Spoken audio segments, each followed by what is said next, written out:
என்னோட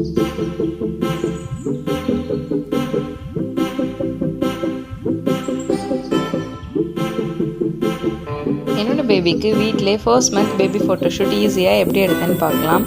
ஒரு plain background, அப்புறம் ஒரு பியூர் ஒயிட் கிளாத் ஒன்று, அப்புறம் ஒயிட் ஷீட்ஸ் எடுத்து அதில் ஸ்டார்ஸ் மாதிரி கட் பண்ணி எடுத்துக்கிட்டேன்.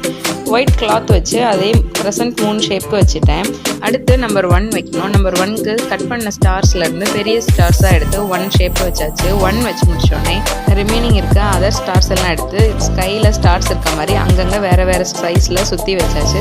அதுக்கப்புறமா இந்த மூணில் பேபியை படுக்க வச்சு ஃபோட்டோ எடுத்துட்டேன். இந்த மாதிரி சிம்பிள் அண்ட் ஈஸியான ஃபோட்டோஷூட் ஐடியாஸுக்கு நம்ம பேஜை மறக்காம ஃபாலோ பண்ணிக்க, ஃபேமிலிக்கு ஷேர் பண்ணுங்கள். டாடா, பாய்.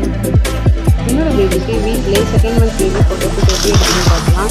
அதுக்கு முன்னாடி first month baby shoot idea already போட்டிருக்கேன். அது இன்னும் செக் பண்ணலைன்னா என்னோட பேஜில் இருக்குது, மறக்காமல் செக் பண்ணி பாருங்கள். என்னோட பையனோட டாய் கார்ட்ஸ் நிறையா இருந்தது. அந்த கார்ட்ஸ் வச்சு நம்பர் 2 மாதிரி செட் பண்ணிவிட்டு ரிமைனிங் கார்ட்ஸ்லாம் அப்படியே அரேஞ்ச் பண்ணி வச்சுக்கிட்டேன். பின்னாடி பிளாக் கலர் லெகின்ஸ் எடுத்து இப்படி நீளமாக வச்சுக்கிட்டேன். ரோடு மாதிரி ரோடில் இன்பிட்வீன் இருக்க ஒயிட் லைன்ஸ்க்கு A4 ஷீட்டில் கட் பண்ணி வச்சுக்கிட்டேன்.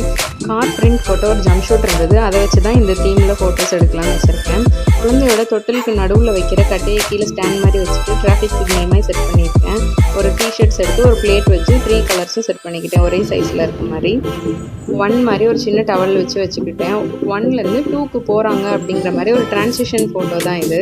இந்த மாதிரி இன்னும் நிறைய ஐடியாஸ்க்கு மறக்காமல் நம்ம பேஜை ஃபாலோ பண்ணிக்கோங்க. பாய்.